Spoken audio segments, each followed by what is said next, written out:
A gente vai começar aí, seguramos um pouquinho para o pessoal chegar tanto presencial quanto híbrido, então a gente vai começar.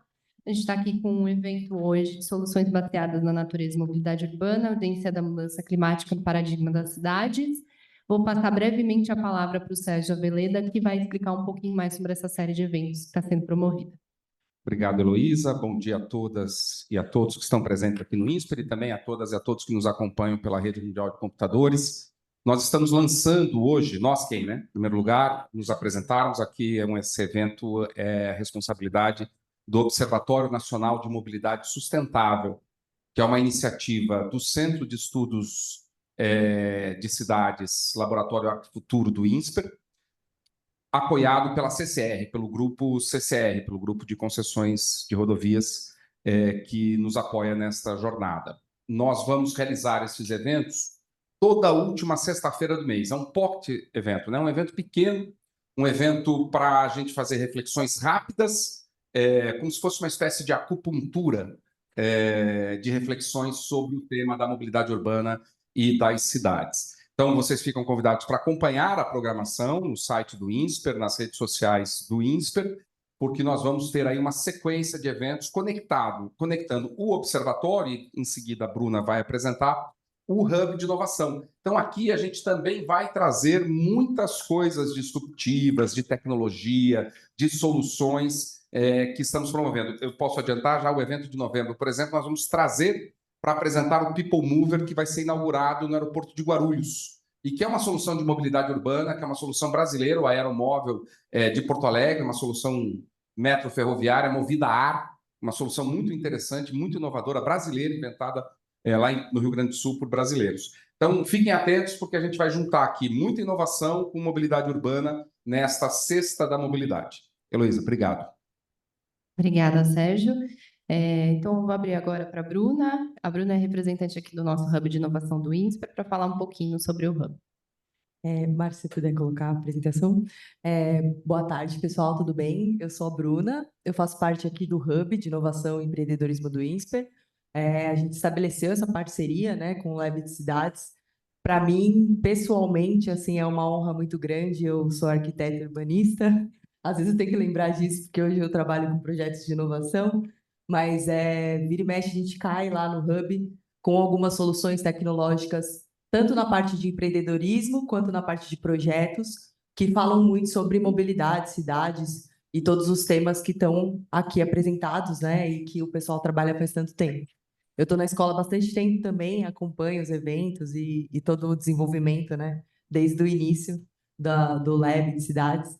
Então, muito obrigada pela oportunidade de falar aqui para vocês. Eu trouxe uma breve apresentação do que o Hub faz hoje, alguns exemplos de projetos e startups que estão ali no nosso ecossistema, mas para a gente abrir um pouco também a discussão, né, e dar uma visibilidade do que é feito dentro da escola e oportunidades que podem surgir a partir das discussões que a gente vai ter aqui todas as sextas, últimas sextas, né, do mês.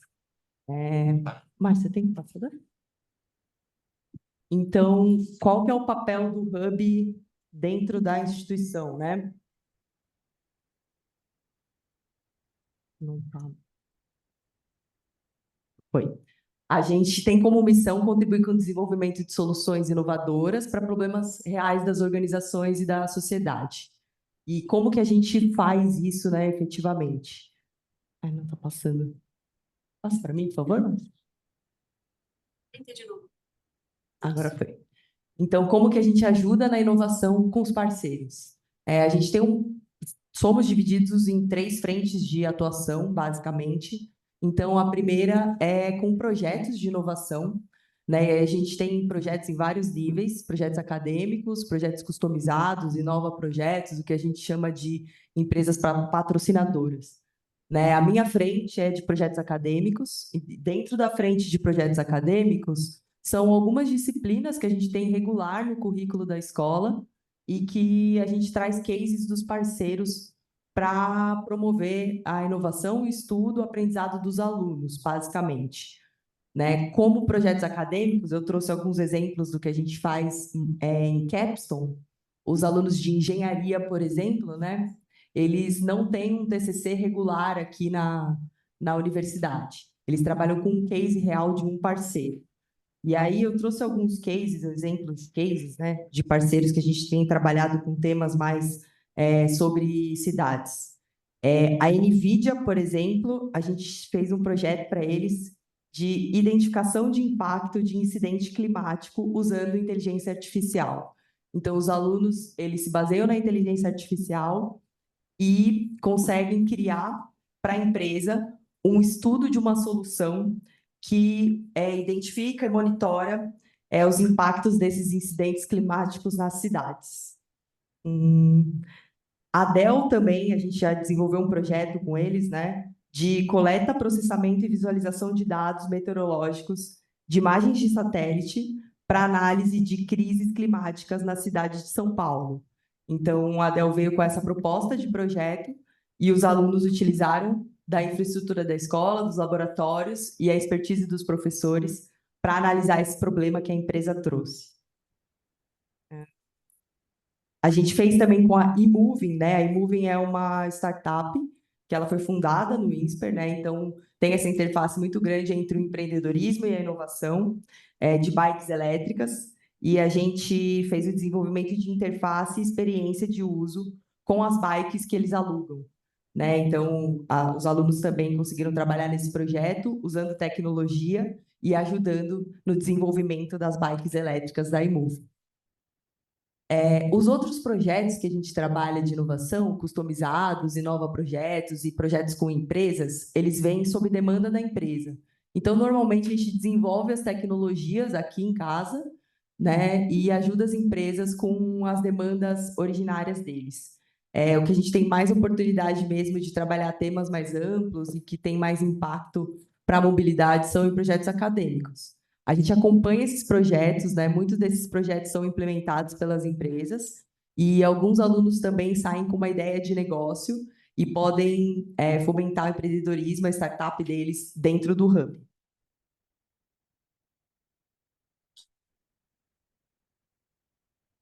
Vou passar aqui, gente, desculpa.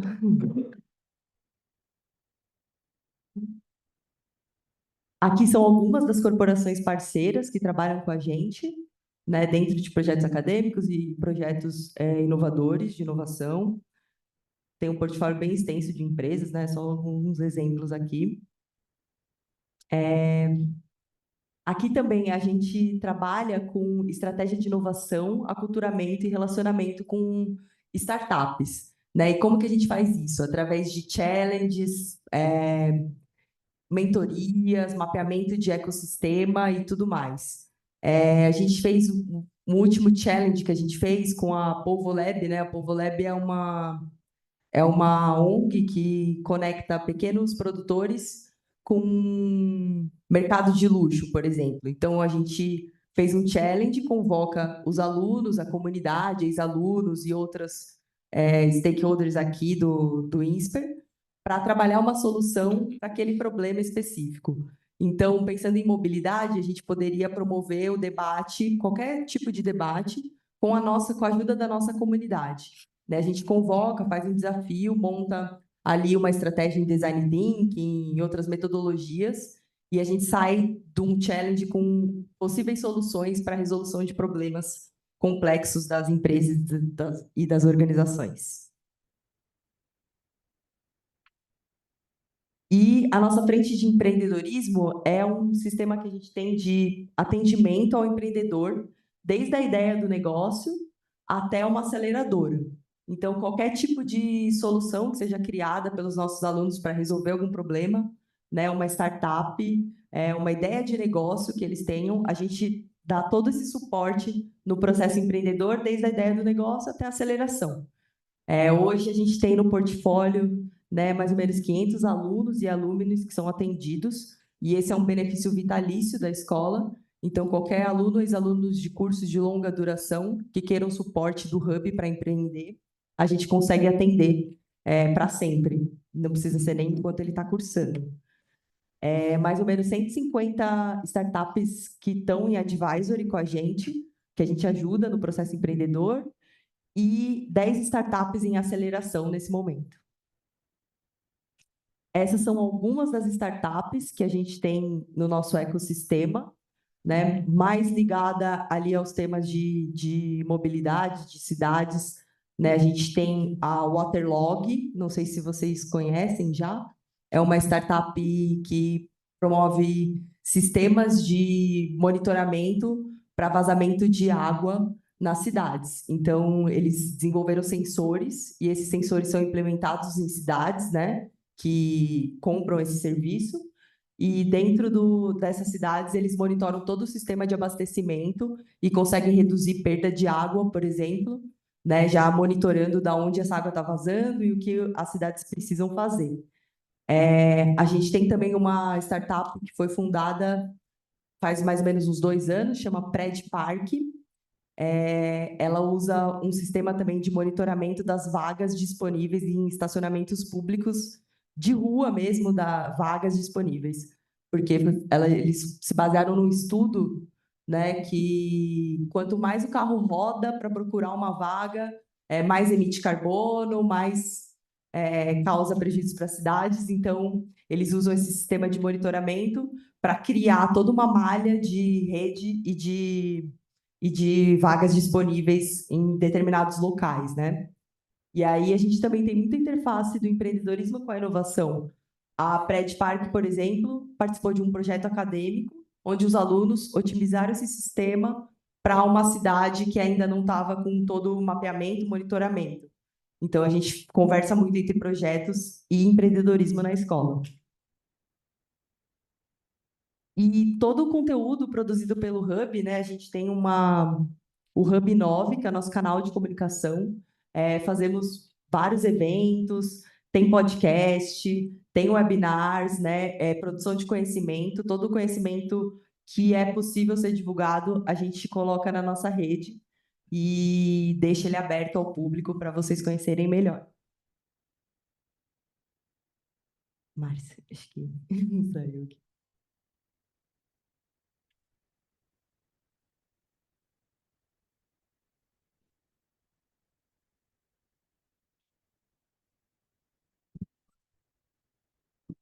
E convido a todos também para conhecer o site do Hub, né? O hub@insper.edu.br. E a gente tem lá todas as informações sobre projetos acadêmicos, projetos de inovação e empreendedorismo na escola. E deixei o contato também do Hub na apresentação e o meu contato, caso vocês tenham alguma dúvida ou queiram conhecer mais sobre os projetos e as iniciativas de inovação aqui, tá bom? Obrigada, gente.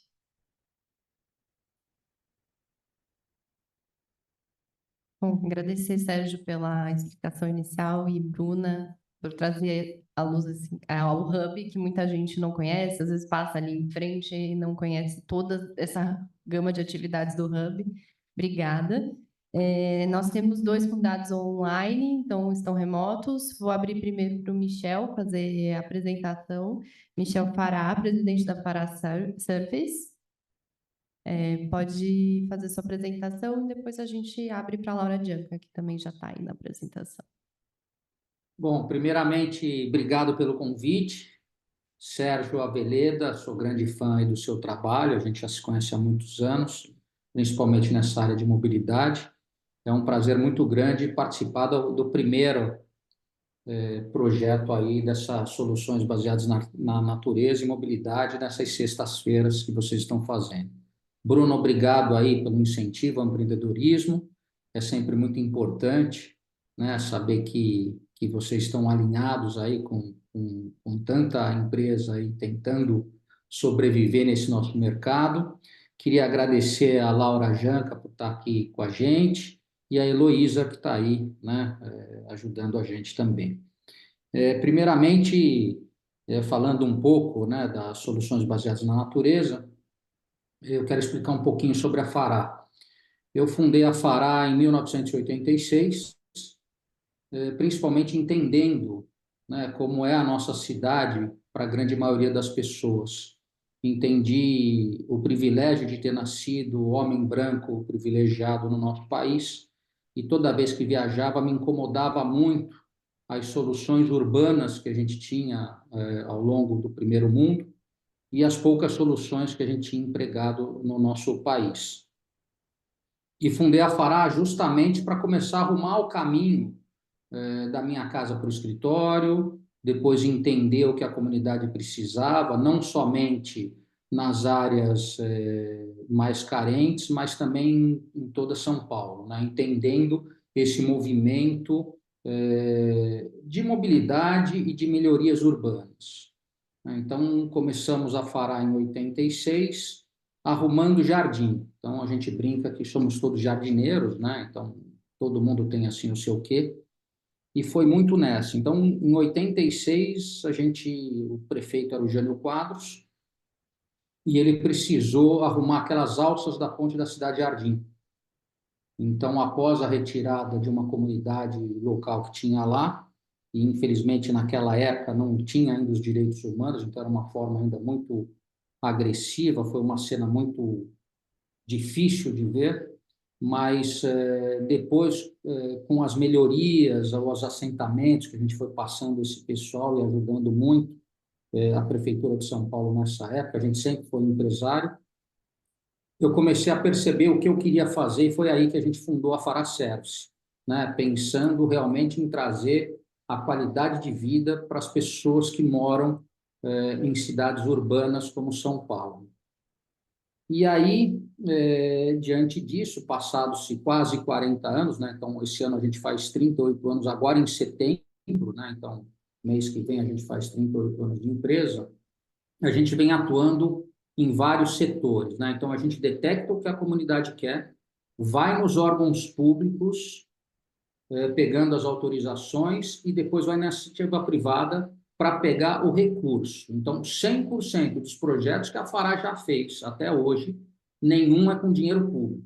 Então, sempre a gente atua desonerando tanto a comunidade quanto os órgãos públicos. E aí a gente vai na iniciativa privada e ajusta para que eles nos ajudem a completar. Então, nesses 38 anos, a gente tem alguns projetos que muitos de vocês paulistanos devem conhecer, né? Então, o projeto de Adote um Monumento, a gente que criou em 2006, junto com a Marta Suplicy, essa adoção de monumentos. O Adote o Jardim, que em 86, com o Jânio Quadros, a gente descobre que o Mário Covas tinha feito um decreto sobre adoções de áreas verdes, e a gente cria, então, esse movimento no Brasil como um todo.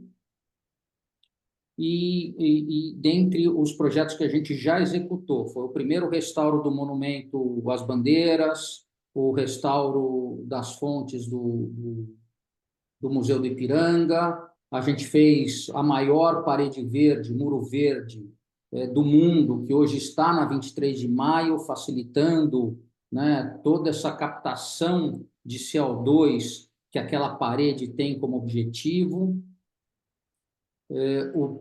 A concessão do Parque Trianon, Mário Covas e Praça Alexandre Gusmão, um parque na Bahia que hoje é considerado a maior biodiversidade do mundo, então ele fica no estado da Bahia, entre Ilhéus e Itacaré, ele chama Serra do Conduru. Então, o Parque Estadual Serra do Conduru, onde, em 1997, o Jardim Botânico de Nova York nos dá o título de maior biodiversidade do mundo, com 458 espécies arbóreas diferentes por hectare.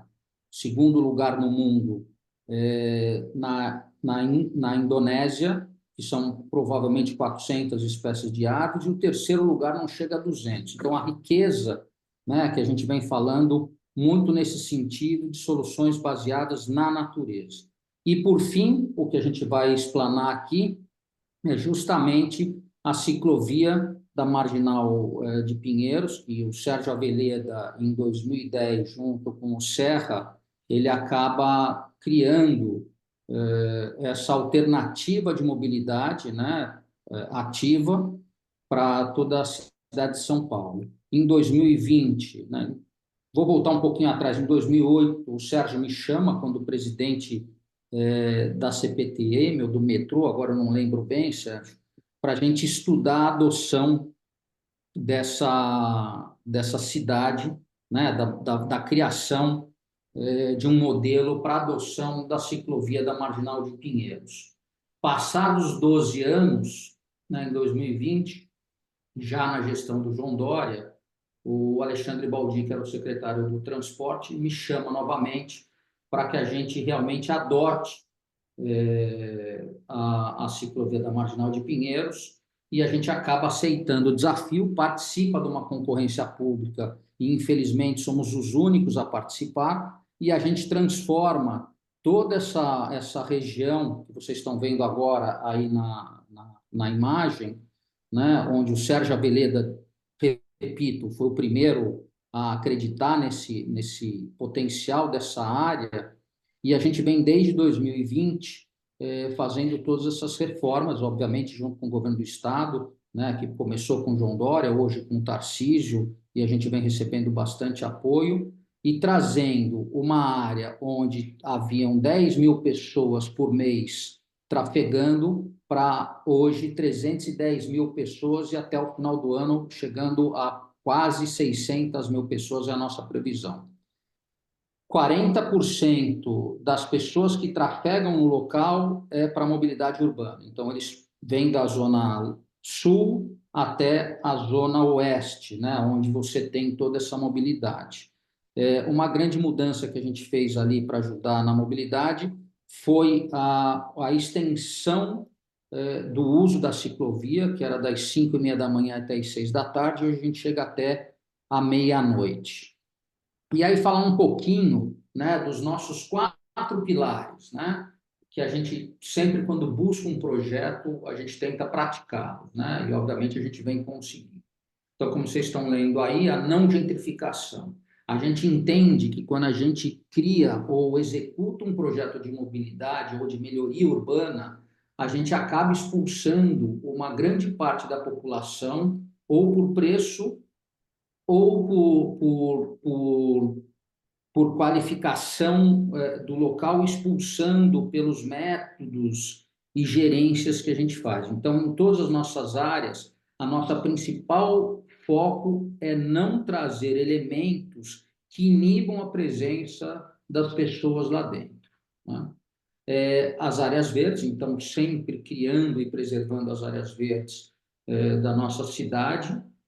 A segurança das mulheres, que para nós é um fator crucial, porque quando a gente consegue trazer a segurança para vocês, mulheres, a gente consegue trazer para as crianças, para os idosos e para os homens.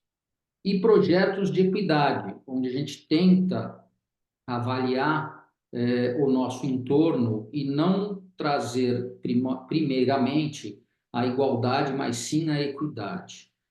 A ciclovia é um exemplo muito forte disso, né? A gente hoje não cobra aluguel de nenhuma empresa que está lá dentro servindo cafezinho ou comida. Pelo contrário, a gente incentiva que eles façam um prato, em vez de pagar aluguel, de até R$10 para que todo mundo possa comer no mesmo lugar.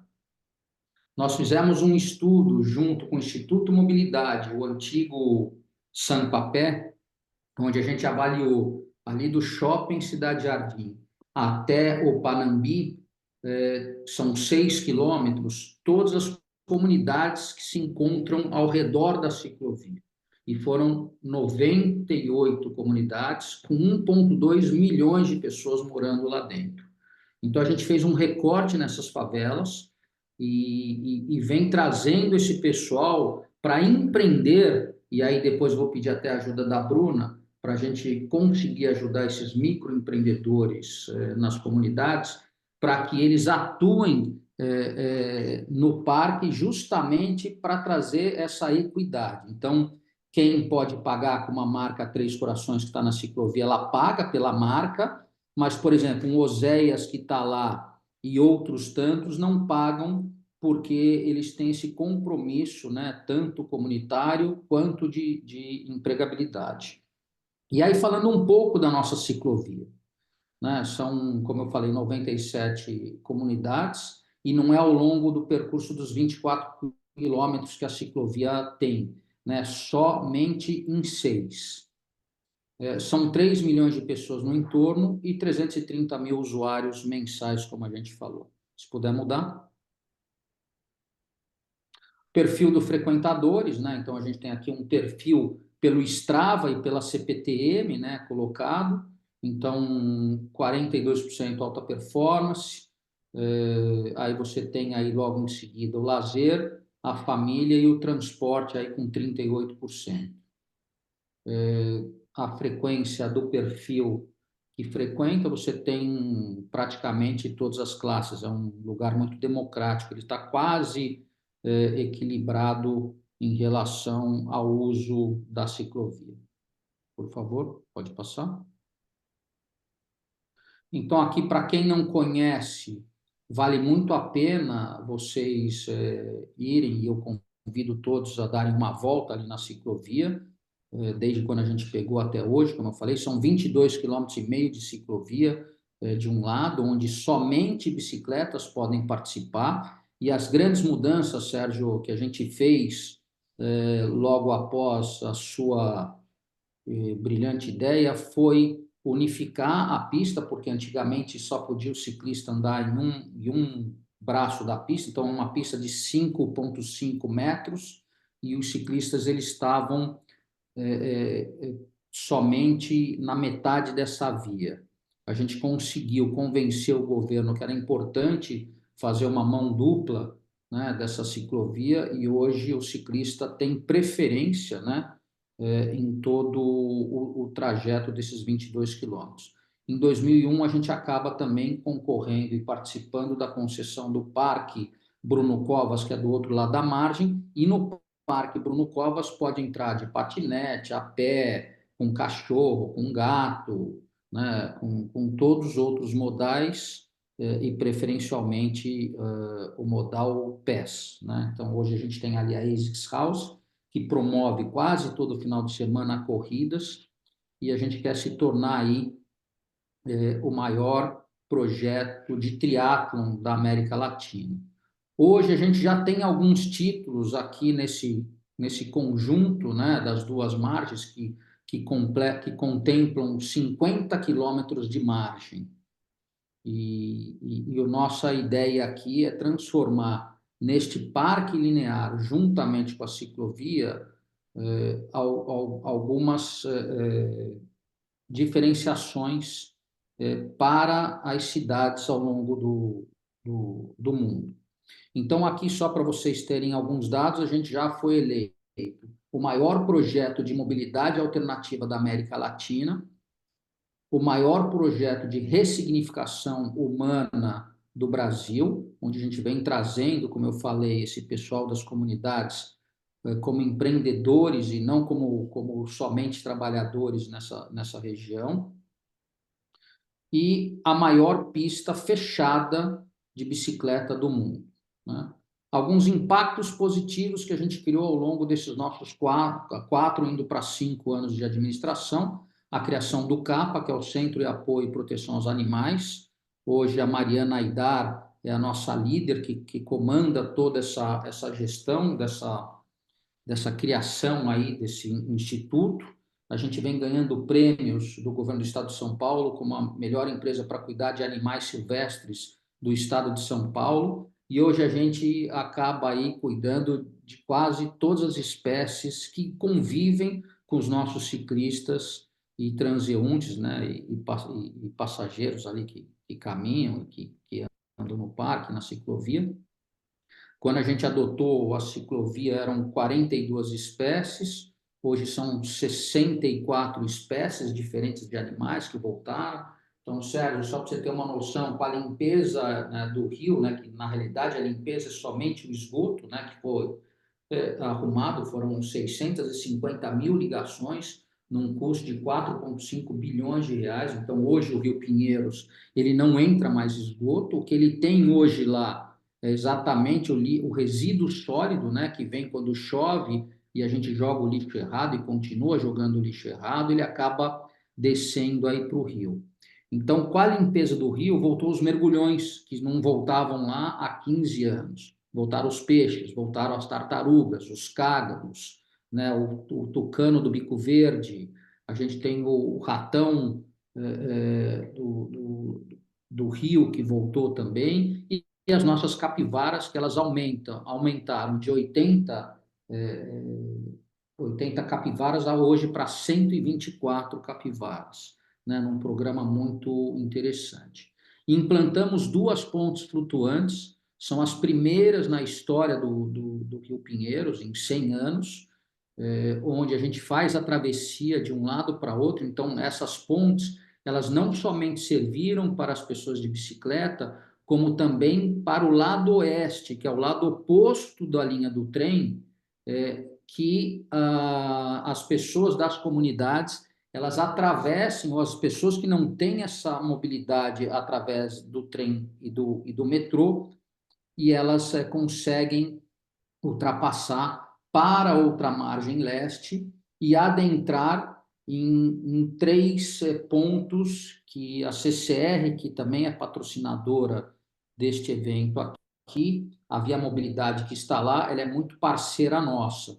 Então, falando com a direção da Via Mobilidade, eles se sensibilizaram bastante e além da entrada que tinha de uma estação para dentro da ciclovia, que era a estação Santo Amaro e a Jurubatuba, a CCR acabou agraciando toda a população na estação João Dias, né, hoje ali uma nova entrada, tanto para a ciclovia quanto para o trem e para o metrô, quanto agora, recentemente, uma demanda dos coletivos ali no Parque Vila Lobos, entrando então do Parque da Estação Vila Lobos e a ciclovia, conectando aí hoje essa entrada já tem mais de 12 mil pessoas por dia que adentram nessa nova entrada que a CCR e a Via Mobilidade nos agraciaram, entendendo, né, este movimento de pessoas e o aumento na ciclovia para a conexão dos modais, né? Então, a pessoa sai do lado oeste, onde ele não tinha nenhum tipo de acesso ao trem e ao metrô, somente a ônibus, né, ou a carro. Ele atravessa pela marginal, né, nessas passarelas flutuantes, adentra na ciclovia e vai nesses 4 pontos de entrada de conexão junto ao trem que leva até o metrô e que distribui na cidade. Como eu falei, hoje a ciclovia ela corta 50% da cidade de São Paulo, ela vai do extremo sul, lá de Miguel Yunes, até o Vila Lobos, conectando aí toda a cidade, né, de sul a oeste. E agora, com a finalização da nova obra do metrô ali na João Dias, a gente vai conectar Capão Redondo também à ciclovia da Marginal de Pinheiros, dando maior mobilidade a todos que querem usar esses modais que geram menos carbono, né? Tanto o metrô e o trem, quanto a ciclovia.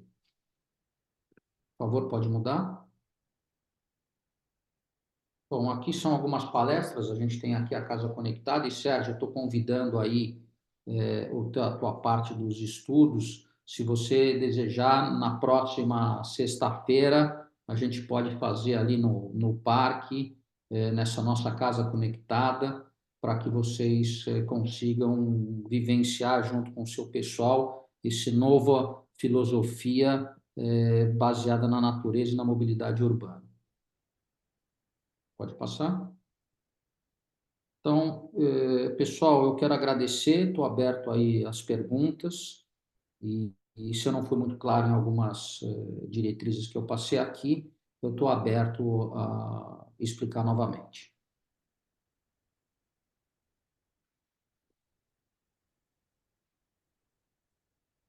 Eu só não estou escutando vocês. Michel, eu vou colocar o vídeo, tá bom? Peraí. Tá Michel, bom. você ouviu a Helena? Ah, ok.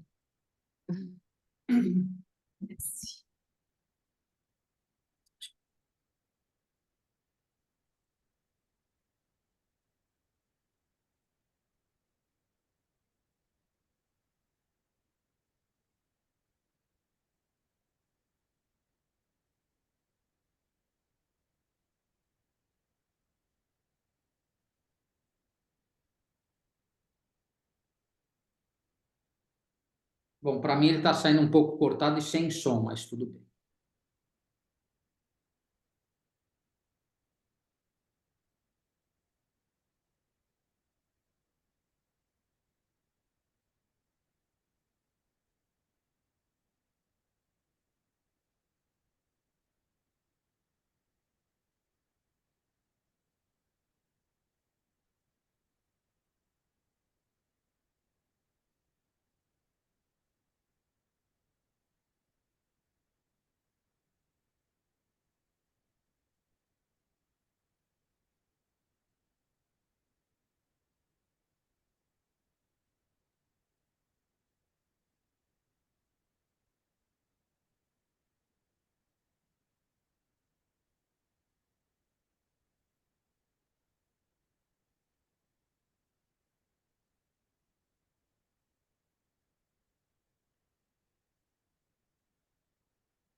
Obrigada, Michel.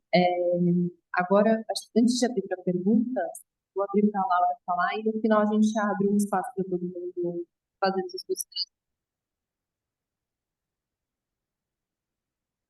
Vocês estão me escutando? Porque eu não escutei o som aqui. Vocês escutaram o som por aí? Escutamos. Aqui o som rodou certinho, Michel. Então tá, só uma frase aqui, Sérgio.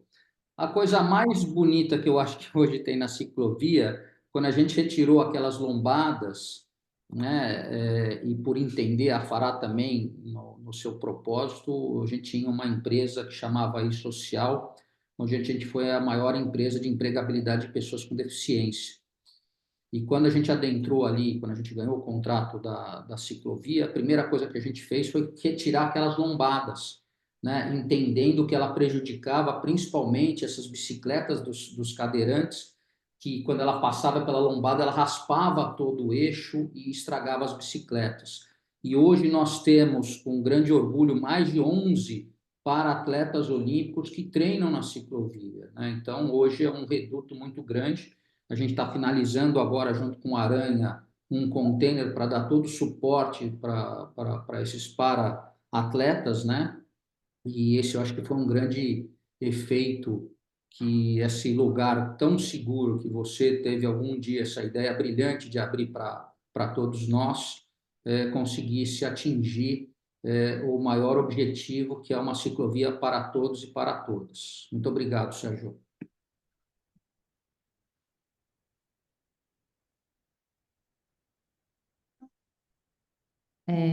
Laura, vou abrir para a Laura Janke, então, que é coordenadora aqui da casa também, do Núcleo de Arquitetura e Cidades do Centro de Estudos das Cidades do Laboratório Arquifuturo, e ela também é diretora do Instituto de Pesquisa e Planejamento de Fortaleza. Perfeito. Então, boa tarde, todo mundo. Dá para me ouvir? Sim. Perfeito. Sim.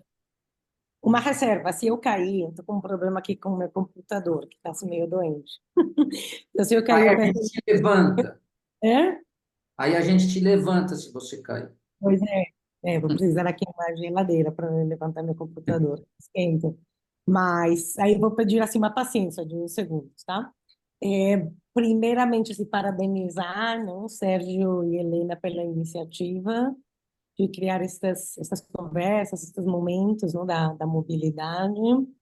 E parabenizar pelo tema, não? Começando pelas soluções baseadas na natureza, não como uma urgência, não uma resposta a uma urgência, com um nível de escala, não? Que vai desde o planeta, não, à escala humana. E, então, isso Sérgio, obrigada, não? Helena também, aí pela organização, pelo convite. Heloísa, não? Assim, nossa parceira aqui pela moderação. A minha colega aí de palestra, Bruna, não? Fara e Paulo. Muito obrigada e todo mundo que está aí presente e escutando. Vou compartilhar bem a minha tela, espero ser bem. Vou tentar, viu? Vou tentar ser breve. Opa, pronto.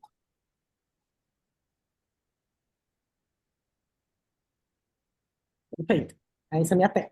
É, então, o que eu estou querendo falar com vocês, não compartilhar com vocês, talvez tenha uma política que a gente está estruturando e fortalecendo sobre o espaço público, não? O sistema de espaço público que integra aí. Laura? Sim, Oi, só um minutinho. Eu ia te pedir só se você consegue colocar no modo de apresentação, que aqui está ficando bem pequenininho.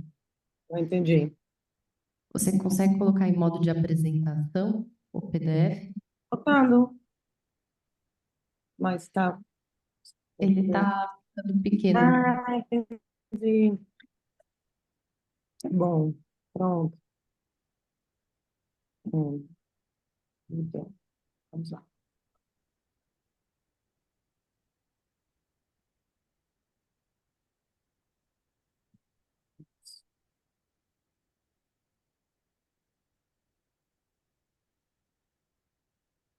Aí, de novo. Então, o que estou querendo compartilhar para vocês não é uma política que a gente vem estruturando e integrando com outras secretarias, não sobre o valor e a importância da vida pública e do espaço público como um sistema conector, não? E o valor e a relevância que tem essa infraestrutura, não? Verde, azul e social, não? Na ação climática.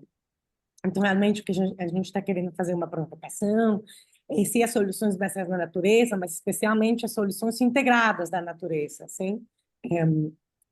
Novamente, acho que a Elo já me apresentou, sim? Então, eu sou coordenadora do Núcleo de Arquitetura e Cidade, mas estou aqui como funcionária no Instituto de Pesquisa e Planejamento, como diretora do planejamento no Instituto, é uma autarquia da Prefeitura de Fortaleza, sim, que tem vários eixos, que é o planejamento, que é os dados e que é a integração e a governança. Quais são alguns conceitos, não, que integram, que fazem parte desse planejamento nas diferentes escalas, não, que é a conexão entre as pessoas, a natureza e a tecnologia. E quando falando da tecnologia, acho que tanto Bruna, Sara, mas especialmente Bruna, né, vocês falam muito da tecnologia digital. Eu vou sim apresentar uma parte da tecnologia, talvez digital, mas acho que muito mais da tecnologia analógica, né? E a tecnologia social.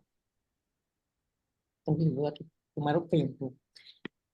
E como que a gente está olhando para dentro do planejamento e das políticas públicas integradas, não essa natureza, essas pessoas, essa tecnologia, a partir de políticas e projetos na macro, na meia e na micro escala. Com o objetivo de quê? De redução das desigualdades, não? Com um primeiro foco e uma primeira meta, não? Um compromisso, ação climática e a vida pública, não? Então, esses três eixos que integram as políticas, novamente, como que as soluções baseadas na natureza pode ser um eixo para essa integração e para dar uma direção. Então, eu não preciso falar onde que está Fortaleza, mas só para falar a relevância que tem no Ceará, na região metropolitana, não? E como que a gente também olha os desafios e essa integração de política também desde uma perspectiva global, não? Que tem a ver também com os nossos próprios parceiros, não? A gente faz parte de diferentes redes, não? Globais, não? A gente recentemente se incorporou a C40, então isso é um reflexo também do nosso compromisso com políticas não apenas de ação climática, mas realmente vinculadas à sociedade, não? E hoje é a quarta cidade maior, só que com um desafio que a gente decresceu, não? O fato da gente passar da quinta à quarta é que Salvador decresceu mais. Porém, a região metropolitana não teve um crescimento, não? Coisa que é um fenômeno que a gente compartilha com várias cidades do Brasil e da América Latina. Então, só para compartilhar novamente aqui os dados, não, que é uma cidade de 4,5 milhões, não, talvez pode ser que seja um quarto, não, de São Paulo, porém é a cidade mais densa, não uma cidade que praticamente foi crescendo e praticamente é urbanizada, não, 8% da área que é realmente natural e preservada, porém com já um sistema natural que a gente vem desenhando, um sistema dos espaços e dos sistemas livres, não, novamente com uma região metropolitana que está crescendo, não, com uma densidade muito menor, e então novamente o que significam todos esses dados? Não pode ser bom, pode ser ruim, não, mas quando a gente olha especialmente para o IDH, não é uma cidade que totalmente, praticamente urbanizada, tem uma disparidade enorme. Sim, a gente tem bairros com IDH altíssimo, não, que a gente pode comparar talvez com a Suécia, etc. Mas a gente tem IDHs com IDH dos mais baixos, não? 0,11. Então, o que significam esses desafios também em termos climáticos, não? A gente tem 18 metros quadrados por habitante, sim, embora novamente a gente tem áreas menores, mas a gente ainda tem 18 metros quadrados de habitantes, se não me lembro, São Paulo 25. Que é dobro, talvez, o que é o recomendado pela Organização Mundial da Saúde. Se a gente entra dos bairros, não, esse número supera, não, especialmente aqueles que, novamente, meio urbanos, em áreas naturais, não, a gente tem umas condições ultra favoráveis, especialmente com uma proximidade também do litoral. Mas se a gente já começa a ir para outros bairros, não, que talvez é os 60%, 70% do território, não, a gente vê que talvez esse número começa a decrescer, não? Isso é uma das áreas mais densas, não? Pirambu hoje o bairro com a maior densidade, não, e com acesso zero, não, as áreas verdes. Pirambu também é o bairro que tem toda a porcentagem da população sem acesso a espaços públicos, nesse caso, praças, né? Desculpa, aqui não dá para ver, porque estou compartilhando um PDF, mas aqui daria para ver a Marcha Urbana, como vem crescendo, não? Tem um crescimento sem planejamento e totalmente autogestivo. Hoje a gente tem mais de 800 assentamentos humanos, que principalmente, mas não apenas, não estão em áreas de risco, estão nos sistemas hídricos da cidade. Fortaleza tem mais de 30 lagoas, não? E mais de 600 quilômetros de rios e canais, não? Coisa que é uma estrutura que ainda muito é viva, com um potencial, mas também com vários desafios, não? Grande parte desses sistemas hídricos, alguns estão canalizados, mais de 30 quilômetros, e os outros têm um nível importante de poluição. Então, essa paisagem é uma paisagem que também a gente quer resgatar, né?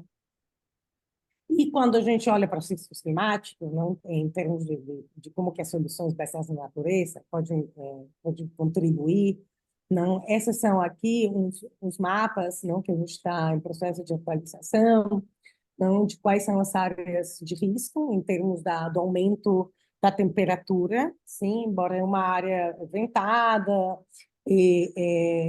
com 34 quilômetros de litoral, ainda assim é uma área que era duna, então isso também traz outras condições.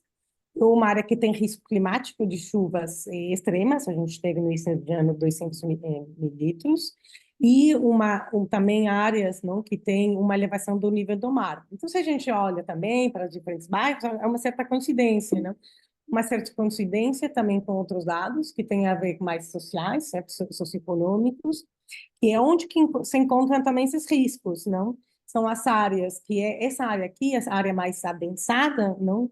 E foi que também uma área que foi crescendo mais, vamos falar assim, menos planejada, mais desorganizada, muitos desses bairros ao longo dos sistemas hídricos, uma das bacias, não? Então, essas áreas de maior risco estão em lugares de maior densidade populacional, com alta presença de assentamentos precários, não? Que tem o índice de desenvolvimento em termos de renda mais baixo, que também tem maior presença também de doenças. Opa, para cima. Ai, Deus.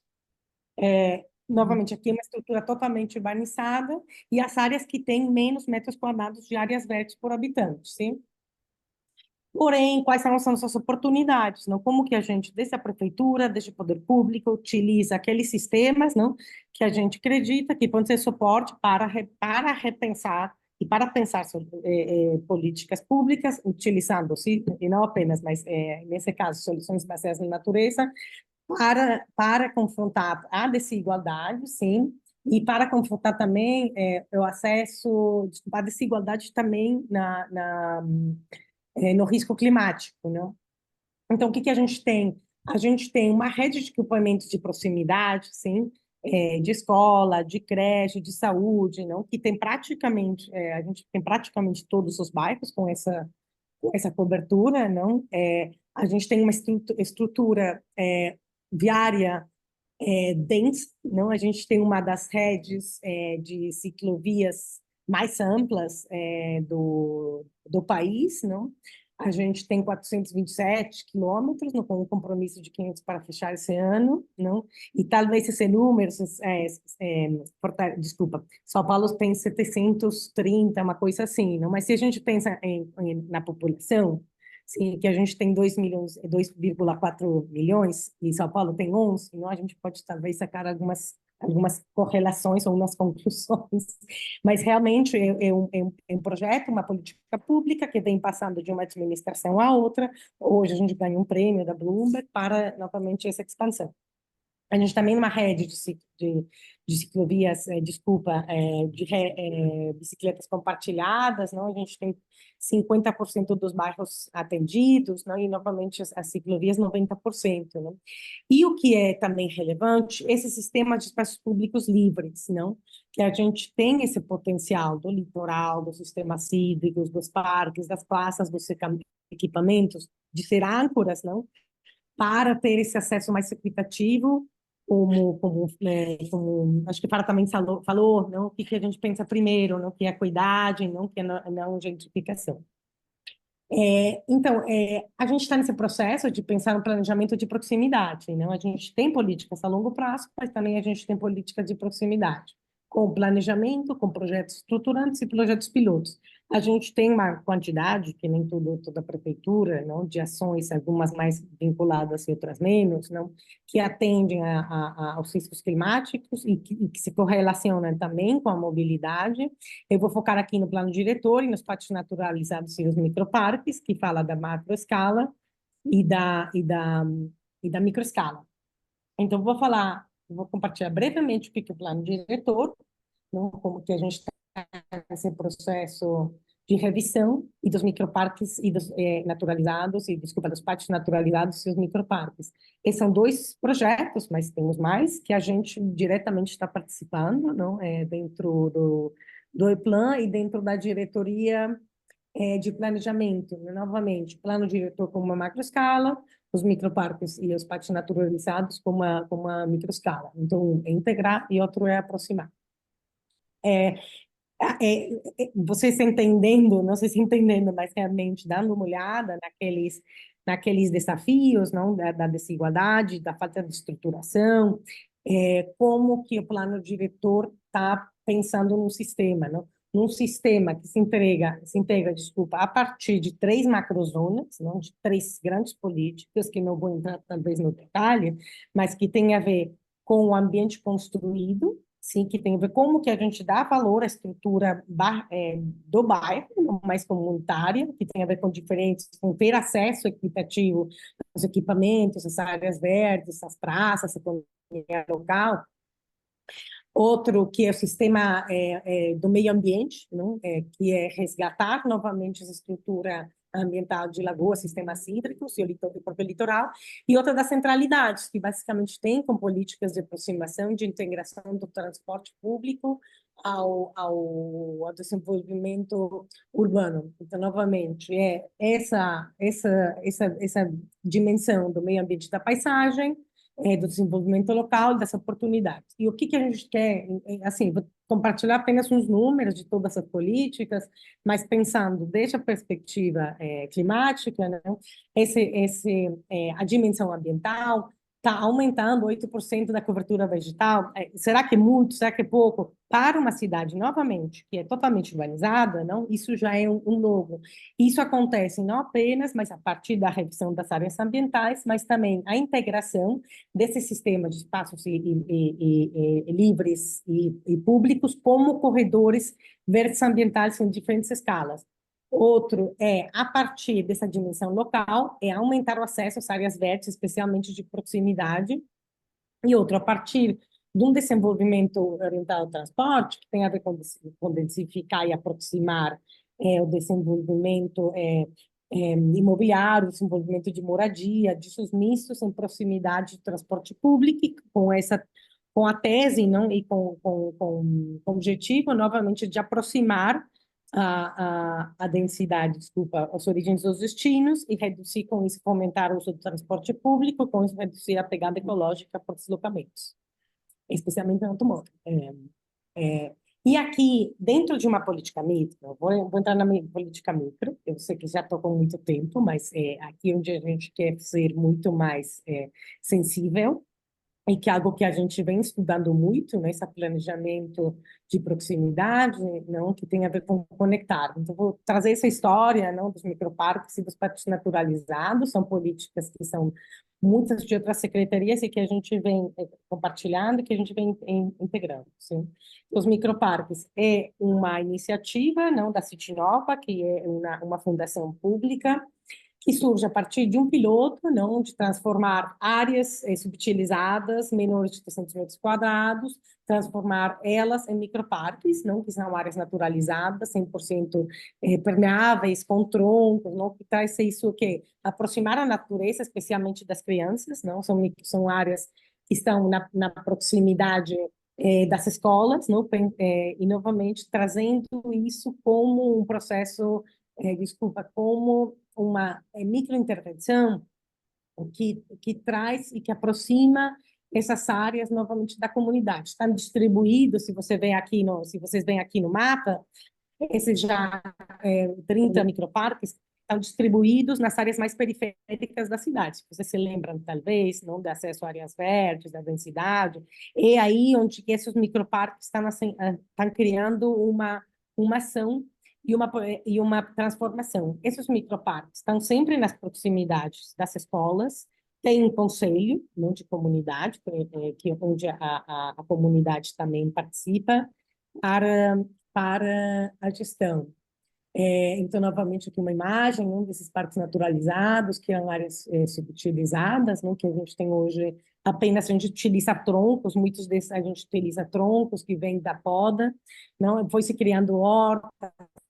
Esse é um parque que aqui do lado tem as hortas, não? E aqui dá para ver aí umas crianças, não? Então, novamente, são microintervenções, sim, que talvez com 300 metros quadrados a gente consegue criar 60 hectares, não? Então, novamente, esse número conta. Sim, vai contando, porque isso vai virando uma política pública que vai aproveitando essas áreas, não? E agora, quando a gente pensa, tá, e quem que cuida desses parques, não? Quem que cuida dessa proximidade, não? Que é um desafio de toda essa cidade, quem que cuida dessas CCBNs, não?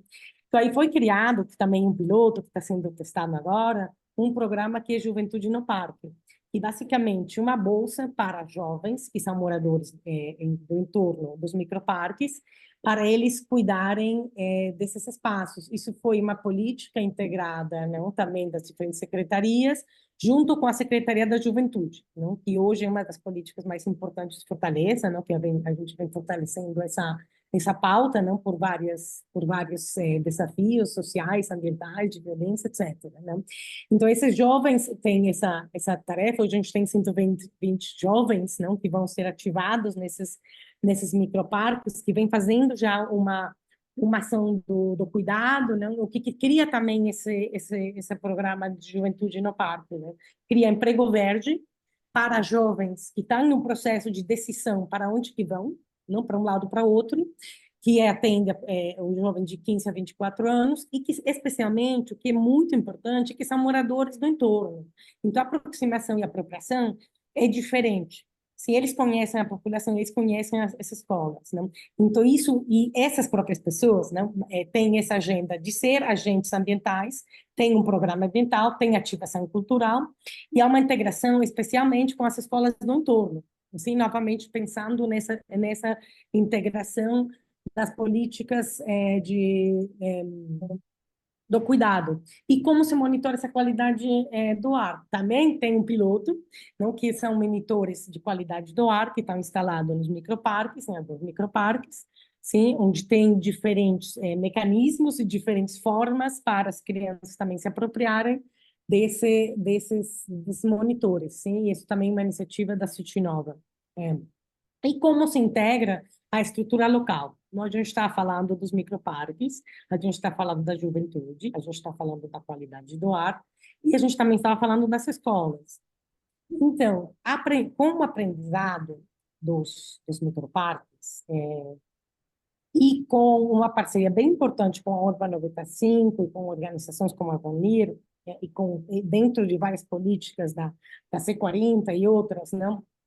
O que Fortaleza vem fazendo é transformar as áreas livres dos pátios das escolas, não do ensino infantil, não seja creche e SEI, em áreas naturalizadas, não? Aprendendo dessa experiência do microparque. Então, a gente está transformando essas áreas novamente para as crianças se apropriarem dentro da escola disso, não? Quantas horas passam as crianças nas escolas? Sim, e quanto é o ensino dessas crianças nas escolas, não? Então, esse projeto é um projeto de economia circular e a gente está reutilizando os troncos de poda que vão para a terra para a construção e desenho desses brinquedos. Esse desenho desses brinquedos integra bolsista de arquitetura, e no nosso caso, a gente tem também uma equipe do Plantal que está desenhando esses brinquedos a partir de uma escuta das mães e dos pais, das crianças e das professoras. Né? Então, aí que vai se criando o desenho. Estou querendo um barco, estou querendo um dinossauro, não estou querendo, sei lá, uma piscina, um mar, etc. Então, a gente vai construindo esses brinquedos sempre para aproximar e ter um programa pedagógico. Hoje, quem está liderando isso não é a área ambiental, não é a gente está participando, integrando, é a Secretaria da Educação. Então, hoje, esse projeto, essa mini infraestrutura educacional é um programa pedagógico. Sim, o projeto pedagógico, não sei se já virou lei, mas está a caminho, não para realmente estar dentro da currícula da educação. Sim, então, como aproximar as áreas verdes através das escolas, sabendo que as escolas também são um equipamento de proximidade. Então, então fazer as crianças caminharem mais próximas, não? Hoje, outro dado, não tem mais de 50% da população de Fortaleza que não tem acesso a praças, não sejam verdes ou não sejam verdes, numa distância de 300 metros. Né? Então, aqui, os microparques e as escolas também estão fazendo essa função. Então, novamente, esse contato, não, com a natureza. Então, a gente já está nesse processo, né, de transformar essas áreas em áreas verdes pedagógicas, que tem uma dimensão social, mas tem uma pedagógica e tem uma cultural. Não? Então, novamente, esse surge a partir de um piloto, Daí foi criado mais 12 pilotos, então, assim, esses números talvez estão me enganando, não? Porque a gente está justamente nesse processo com a equipe que a gente aqui tem, não? Mas aí de entregar mais de 40 patos naturalizados, final da administração, em todas as diferentes áreas de Fortaleza, não, com uma distribuição equitativa e com especial foco naquelas áreas, não, que tem menos acesso a áreas verdes, mas que também tem maior viabilidade pela atenção da população e especialmente dos docentes, né? E agora, como que a gente integra isso, não? Porque aqui a gente entra também na caminhabilidade, na proximidade, não? Esse aqui é um piloto também, não? A gente está falando de pilotos, não? Da integração do microparque com o parque naturalizado, com o monitoramento da qualidade do ar e com os jovens com a juventude no parque. Sim, essa aqui é uma manzana dos cuidados, não? Que é uma política que a gente também está incorporando, especialmente orientado a políticas de gênero. Então, novamente, que integram essas políticas, não? Então, será que a gente também, essas manzanas verdes de SBN podem atuar?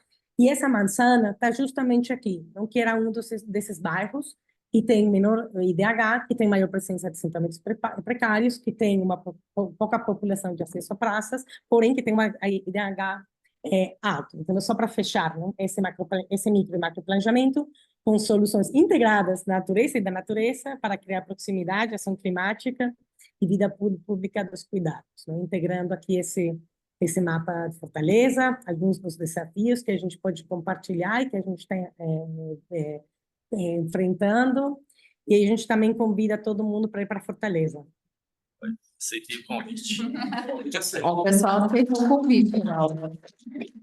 Acho que vai valer super demais, mas porque a gente está muito empolgado. Obrigada, Laura. E para encerrar, fala do nosso anfitrião aqui, Sérgio Aveleda, nosso coordenador do Núcleo de Mobilidade Urbana do Centro de Estudos da cidade. E bora lá. Obrigado, Luísa. Agradecer o Michel, agradecer a Laura pela participação no evento. Quero também registrar aqui o agradecimento à Helena, que é a coordenadora adjunta do Núcleo de Mobilidade Urbana e que é a grande responsável por colocar esse evento de pé aqui. Obrigado, viu, Helena? E parabéns. Eu acho que os dois exemplos que nós trouxemos, eles permitem a gente construir uma narrativa de coisas que são simples e altamente impactantes. O meu conterrâneo, Jaime Lerner, ele tem um livrinho publicado chamado Acupuntura Urbana, e que eu acho que é uma bíblia dos urbanistas e de todos nós que nos preocupamos com o tema das cidades.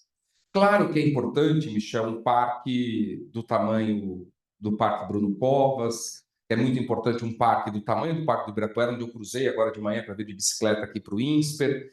Tudo isso é muito importante. Mas numa cidade densificada como São Paulo, ou como são densificadas as cidades médias e grandes do Brasil, essas soluções são muito mais complicadas de a gente implantar e talvez nem tão impactantes quanto soluções menores, mas mais frequentes. E aí eu quero registrar a apresentação da professora Laura, nossa colega aqui do INSPER, e que tem o privilégio de trabalhar no INSPER baseado em Fortaleza, o que me mata de inveja todos os dias. Eu fico imaginando a alegria, né? Você trabalhar no INSPER em São Paulo e morar em Fortaleza. Um dia nós chegamos lá, né, professor Maurício? Professor Paulino, nós vamos um dia conseguir isso. Fortaleza é uma cidade que a gente precisa olhar no Brasil, com muita atenção. Fortaleza foi uma das pouquíssimas cidades no mundo a alcançar a redução do número de mortos no trânsito na década passada. Fortaleza é uma das cidades que mais expandiu ciclovias recentemente. Fortaleza é uma das cidades que mais... É uma cidade que tem um programa de bicicleta compartilhada para as periferias, financiado pelo estacionamento pago por automóveis. Ganhou prêmios internacionais. Então, isso que a Laura está trazendo para nós é no contexto de uma cidade vocacionada e que parece ter um pacto de há muitos anos, não é desta gestão que está lá agora, de ser uma cidade mais sustentável, mais inclusiva. Eu me lembro, Michel, eu era secretário de Mobilidade e Transportes aqui em São Paulo em 2017, e num sábado eu saí para passear de bicicleta, eu não tinha nenhuma atividade profissional, eu saí para passear ali. E passei ali no Largo da Batata, quando eu chego num terreno, numa esquina, um sábado de manhã, uma porção de pais, mães, crianças, num terreno baldio, aqueles terrenos abandonados, numa esquina, plantando árvores. E eu parei para olhar, aquilo me chamou a atenção, uma curiosidade enorme. E ali começava a implantação de uma microfloresta urbana. Quando vocês passarem ali perto da Rua dos Pinheiros, perto do Lago da Batata, visitem, virou um bosque pequeniníssimo, mas com grande densidade de vegetação e que seguramente contribui para a melhoria da qualidade de vida naquele local. Então, eu advogo essas soluções pontuais e acho que a professora Laura e o Michel trouxeram, e aí é um pouco a conexão com a nossa área, que repensar os modos de deslocamentos na cidade são grandes contribuintes para soluções baseadas na natureza. Vamos ser sinceros, né? Vamos aqui usar o português claro. Uma cidade desenhada para automóveis não consegue ser uma cidade baseada em soluções para a natureza. O tanto do espaço que o automóvel requer, o tipo de infraestrutura que o automóvel requer, que é o asfalto, é a negação completa de uma cidade que busca soluções por natureza. Então, conceber modos diferentes de transporte é o primeiro passo, porque, professor Maurício, o maior espaço público que a gente tem nas cidades são as ruas. Esse é o maior espaço público. São Paulo tem 17 mil quilômetros de ruas, avenidas marginais, alamedas. 90% desse espaço é ocupado por automóvel. Se a gente quer introduzir soluções baseadas por natureza, é neste espaço que nós precisamos entrar. É este espaço que precisa ser ocupado. E para ocuparmos, nós precisamos oferecer alternativas de deslocamento. Então, uma ciclovia como a da Avenida Paulista, que não plantou nenhuma árvore, não é uma solução baseada na essência, na natureza, mas ao favorecer o deslocamento por bicicleta, ela abre espaço para tirarmos espaço para o automóvel e ocupar de uma outra maneira. Aqui ao lado, na Rua Berabinha, semana passada nós tivemos audiência pública, o INSPER apresentou uma solução para a Prefeitura de São Paulo para a gente redesenhar o uso dessa rua, em que vai ter menos espaço para o automóvel, mais espaço para a mobilidade ativa e mais espaço para permanecer com jardins, com recantos para as pessoas ficarem nas ruas. E para terminar, eu queria contar um pouquinho, Michel, a história de como nasceu a ciclovia do Rio Pinheiros, de como as coisas também, às vezes, podem nascer de forma absolutamente anárquica e aleatória. Tem um livro que eu gosto muito, que é O Nascimento da Era Caórdica, que é a história da criação da Visa. Visa, meios de pagamento, cartão de crédito, né? Eu recomendo muito que a Era Caórdica é a era que mistura o caos e a ordem. Eu era presidente da CPTM no governo, como disse o Michel, José Serra. O Serra, quando assumiu o governo do Estado de São Paulo, ele já era simpático à ideia da bicicleta, ele determinou que o metrô e a CPTM recebessem bicicleta. Imagina, até 2007 era proibido entrar com bicicleta no metrô e na CPTM. Era proibido. Você não conseguia entrar na estação com a bicicleta. Aí veio uma ordem para colocar as bicicletas. E eu me lembro, um dia de manhã, eu era gerente jurídico, eu era advogado, não me queiram mal por isso, nessa época, e entrou na minha sala, nunca um diretor vem na sala de um gerente, mas entrou na minha sala o diretor no metrô e falou: doutora Veleda, só o senhor pode nos salvar. Eu falei: meu Deus do céu, o que aconteceu? Querem colocar bicicletas no metrô. Eu falei: e qual o problema? Isso vai matar gente e o metrô vai ser culpado. As pessoas vão querer ir de bicicleta para o metrô, um carro vai pegar uma bicicleta. Eu falei: não, o metrô não vai ser culpado se isso acontecer. Colocamos as bicicletas e aí ficou a ideia de que era uma gestão criando políticas em favor da bicicleta. Corta, mais rapidamente ainda, um dia, em 2008, me convidam para uma reunião no escritório Pinheiro Neto de advogados. Pinheiro Neto ficava no centro. E quando eles tinham a sede no centro, eles criaram uma associação Vivo Centro, que era uma forma da responsabilidade social deles. Quando eles mudaram para Marginal Pinheiros, no antigo edifício do Banco Santos, aqui pertinho, eles chamaram todas as empresas que tinham negócios na Marginal Pinheiros, e a CPTM tem uma linha, naquela época era da CPTM, a linha 9, para discutir a criação de uma ONG, que depois foi fundada, chamada Águas Claras do Rio Pinheiros. O propósito era contribuir para a despoluição do rio. E nessa apresentação, a Sabesp trouxe a ideia de um parque linear nas duas margens do rio. Parque gigantesco, com ciclovia, 450 milhões de reais e tal. E eu, macaco velho da administração pública, eu falei, aonde que vai tirar 450 milhões de reais para fazer esse parque e tal? E do lado do trilho tem uma estrada, tinha uma estrada, que a CPT, uma estrada que pertencia à EMAI, que é uma empresa de distribuição de energia, que a sede fica lá na Zona Sul, na represa. E a CPT, quando reformou as estações da linha 9, entre os anos 2004 e 2005, destruiu essa estrada, porque usou aquela estrada para passar caminhão de obra, máquina pesada. E tinha uma obrigação de reconstruir a estrada, porque a estrada não era dela. Aí, na hora que eu vi aquilo, eu falei, vamos fazer uma ciclovia, tem que reconstruir, a gente já faz a ciclovia. E a Sabesp não gostou porque achou que a ciclovia ia matar a ideia do parque. Aquela coisa egóica, né? Não, a ciclovia vai ser apropriada. Nossa. Aí fui falar com o dono da estrada, com a EMAI, falou, olha, nós vamos reconstruir. Não, impossível, essa estrada nossa é de serviço, nós precisamos dela. Eu já tinha pedido para medir o tráfego. Passava quase ninguém, carro de serviço quase nada, mas de manhã passavam os carros de executivos da EMAI, para não pegar o trânsito, eles iam por aquela estrada para o escritório. E naquelas sortes da vida, a gente... Até hoje, Sérgio, até hoje. Deles a estrada. Aí, naquelas sortes da vida, a gente apresenta a CPT, mas tem tempo para falar com o governador, dar uma história para ele. É sempre despachos muito rápidos, muito focados. Uma semana depois, à tarde, eu recebo um telefonema da assessoria do governador. O governador quer visitar uma região aí da CPT, meio abandonada, lá na Vila Leopoldina, era uma ponte que passa sobre a Marginal Pinheiro, Marginal Tietê. Por favor, vá lá no lugar que ele vai chegar e depois nós vamos levar. Tá bom, claro, né? Fui lá com o meu carro. Aí, daqui a pouco, chega o governador. E não mais ninguém. Ficou eu e o governador conversando. Aí eu falei, Serra, será que a gente pode fazer uma ciclovia? Ele falou, como assim? Aí contei a história para ele. Ele falou, mas e por que não faz? Eu falei, porque a EMAI não deixa. Aí ele olhou para mim e falou, mas na EMAI mando eu. E chamou o ajudante de ordem e falou, manda o presidente da EMAI vir aqui. Isso já era umas 6, já estava noite, na cabeça do cara. O governador mandou ele ir lá. Chegou e falou, por que não pode fazer isso? Não, por causa disso. E eu fui rebatendo uns argumentos.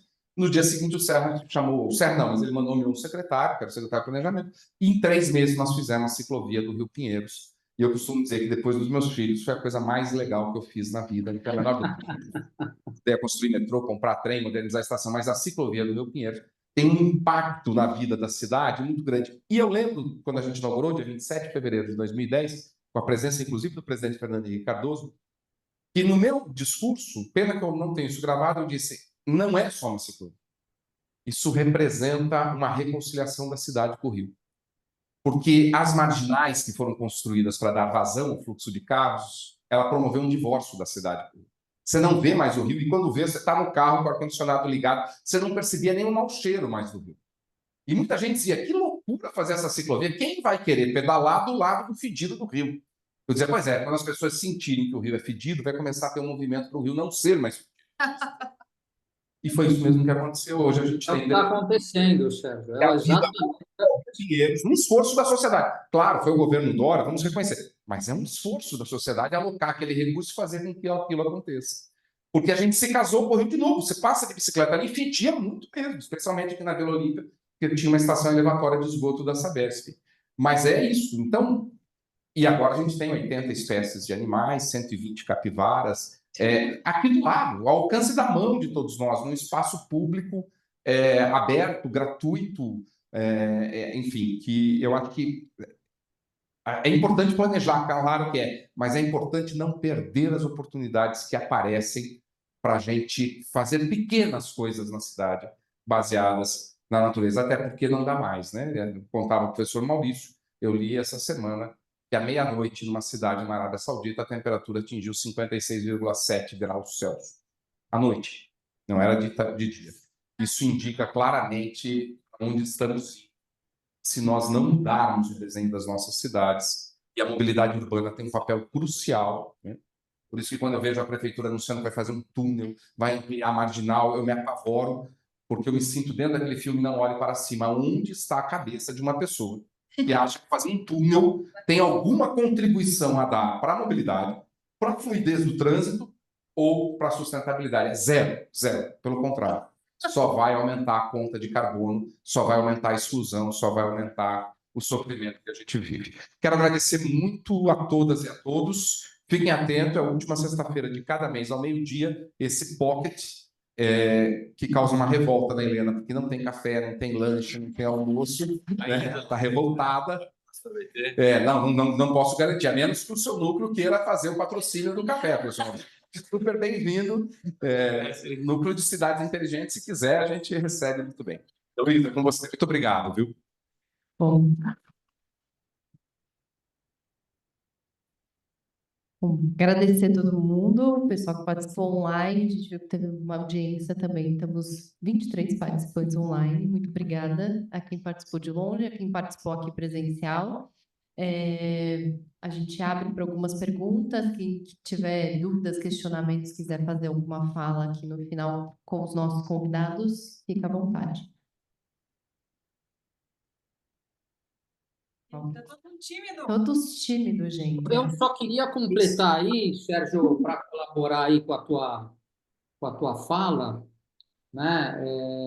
E para dar boas notícias, né? Aquela questão do Uber que a gente trouxe, né? E eu fiz uma provocação para o governo de como seria, né? As pessoas voltarem a frequentar o Rio Pinheiros e faziam 80 anos que nesse trecho onde a gente fez a navegação do Uber Bolt não passava pessoas comuns que não fossem do governo ali dentro daquela margem.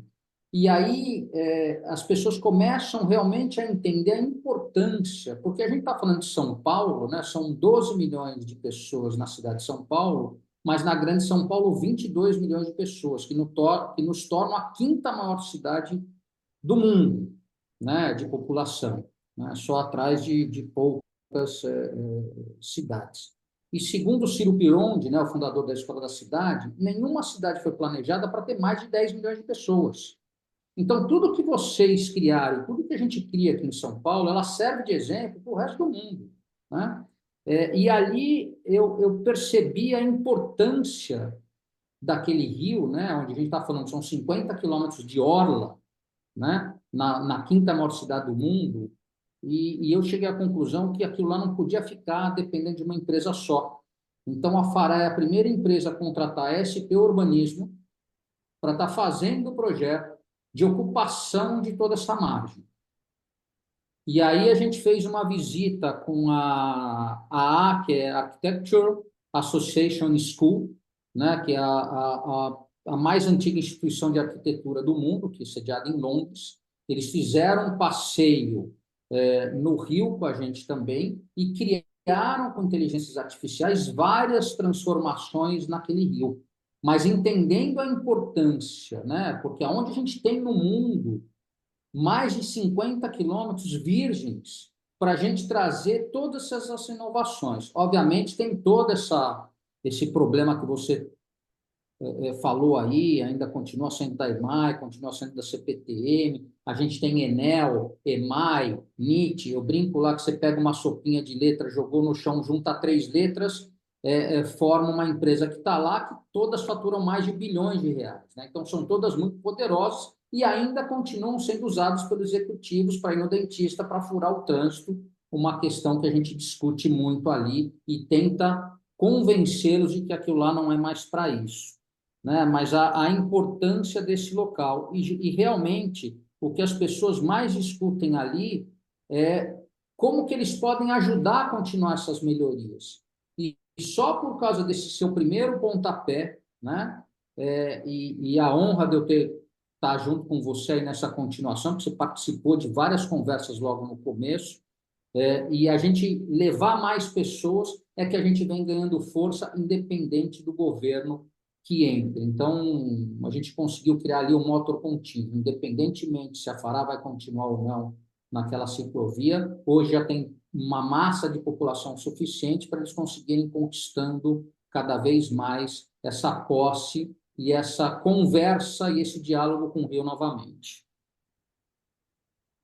É isso. Obrigada, Michel. Mais alguém quer fazer uma última fala? Acho que estamos aqui. Por isso, então. Laura?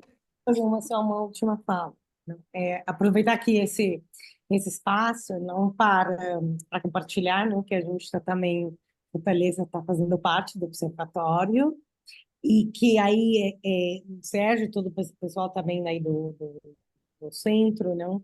Como que essas parcerias e talvez essas trocas não ajudam para nós que a gente está na ponta das políticas públicas, não aprimorar o que a gente está fazendo, né? E a outra, novamente, sim, o desafio, eu acho que de várias cidades, né, especialmente que tem uma área metropolitana, que a gente tem pouco espaço, certo? Como que a gente orienta políticas estruturais de grande escala, não? Mas também como que, por exemplo, isso que você compartilhou, Sérgio, não? Que a estrutura viária, desculpa, das ciclovias aqui em Fortaleza, como que estratégias também de caminhabilidade, sim, transformam também a mobilidade. Assim, a gente está numa cidade que tem 28 graus o dia todo, não? Sem árvores, sem sombra. Realmente, isso tem um impacto.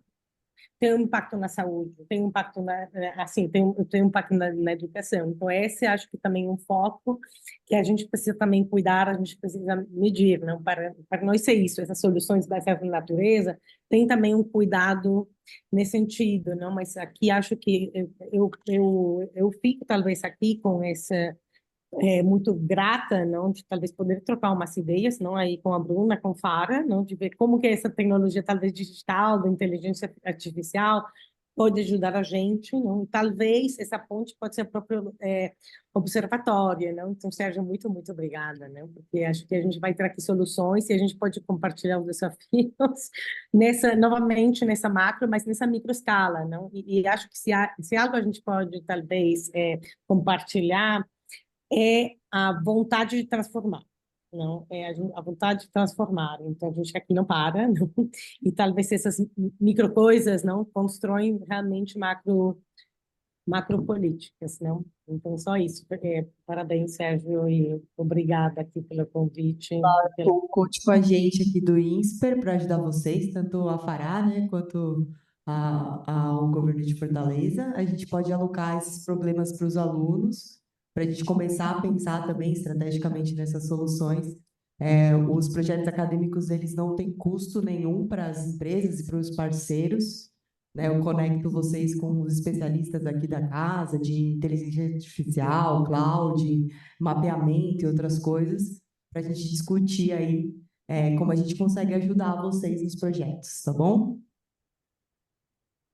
Bom, obrigado, Bruna. E Laura, só para te dar mais um impulso aqui, a Fará vem agora pregando o que a gente chama de cidades felizes, né? Antes de cidades, né? São cidades felizes. E a gente vem pregando os 3 As, que é alegria, amizade e amor. Porque se a gente não conseguir trazer isso para as pessoas, eles não vão se importar com o restante. Então, são os 3 As que a gente pratica nas nossas micromobilidades e microcidades que a gente cria aqui em São Paulo.